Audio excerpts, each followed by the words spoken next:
ল্যাপটপের battery health নিয়ে মানুষের বা ফোনের ব্যাটারি হেলথ নিয়ে অনেক concern, so let's talk about that.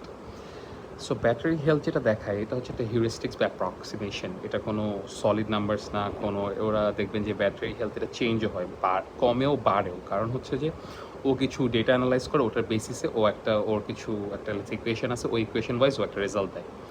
তো ব্যাটারির স্টেট তো সবসময় সেম থাকে না।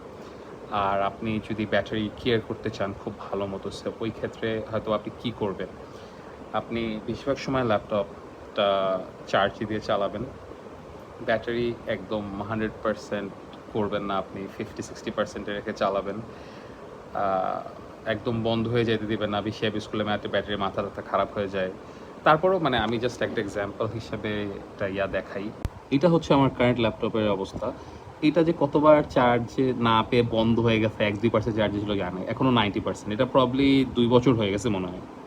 সো ব্যাটারি হেলথ নিয়ে এত চিন্তার কিছু নাই। আপনি একটা যদি ডিভাইস কিনা থাকেন সেই ডিভাইসটা আরাম করে ইউজ করেন। যদি ভালোভাবে মানে আপনার এত খুবই কনসার্ন থাকে চার্জিং সাইকেল, বলসানি অ্যাপেল রেকমেন্ড করে যে ওর 1000 সাইকেল ওরা ব্যাটারি ঠিকঠাক থাকবে, ইটস ফাইন। তো তারপর আপনার যদি থাকে আপনি চার্জে লাগায় চালাবেন, তাহলে এটা একদম লাইন থেকেই চলবে। এআই ডেন্টে আছে যেটাতে আপনি করতে কি জানি বলে, ওই যে 50-60-80 যেটা মন যত দিয়ে রাখবেন, তারপর এটা অটোমেটিক পাওয়ারে চলে যাবে। আর কি জানি বলে, আচ্ছা আপনার হিটেরও ব্যাটারির ক্ষতি হয়।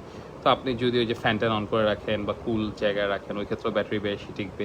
আর ব্যাটারি অনেক সময় বাজে ব্যাটারি পড়তেও পারে। আপনি যে অনেক সময় দেখবেন যে মানে আপনার ম্যাকবুক যে আসে সেটাতে আপনার কি বলে এটাকে, মানে যে ওরা যে বলে ওটার চেয়ে বেশি মানে পাওয়ার একটু বেশিই থাকে, কারণ এক্স্যাক্টলি ওইভাবে দেওয়া যায় না ব্যাটারিতে।